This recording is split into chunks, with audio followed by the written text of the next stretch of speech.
عقل کی کمی، مسکراہٹ کی زیادتی۔ یہ خاکہ نہ صرف ایک فنکارانہ اظہار ہے بلکہ ایک گہری سچائی کا مظہر بھی ہے۔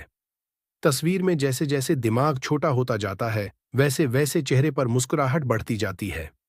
بظاہر یہ ایک مزاحیہ خاکہ ہے، لیکن حقیقت میں یہ ہمارے معاشرے کی ایک تلخ حقیقت کی عکاسی کرتی فکری وسعت، علم کی گہرائی اور عقل و شعور کو رفتہ رفتہ خوشی کی جگہ دے دی ہے۔ مگر یہ خوشی محض لا علمی پر مبنی ہے، شعور سے محرومی کی ایک مصنوعی مسکراہٹ ہے۔ اصل سوال یہ ہے، کیا کم سوچنے، کم سمجھنے اور کم جاننے سے انسان واقعی خوش ہوتا ہے، یا یہ خوشی ایک دھوکہ ہے، ایک ایسا پردہ جو ہمیں خود احتسابی سے روکے رکھتا ہے؟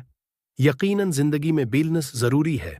علم، شعور اور عقل ہمیں بہتر فیصلے لینے، بہتر زندگی گزارنے اور ایک مثبت معاشرہ تشکیل دینے میں مدد دیتے ہیں۔ مسکراہٹ خوبصورت تب لگتی ہے جب وہ شعور کے ساتھ ہو، جب وہ سنجیدگی، دانائی اور محبت کی پیداوار ہو، نہ کہ غفلت، جہالت اور بے فکری کی۔ آئیے سیکھنے اور سوچنے کی روش کو اپنائیں۔ ضرور خوش رہیں۔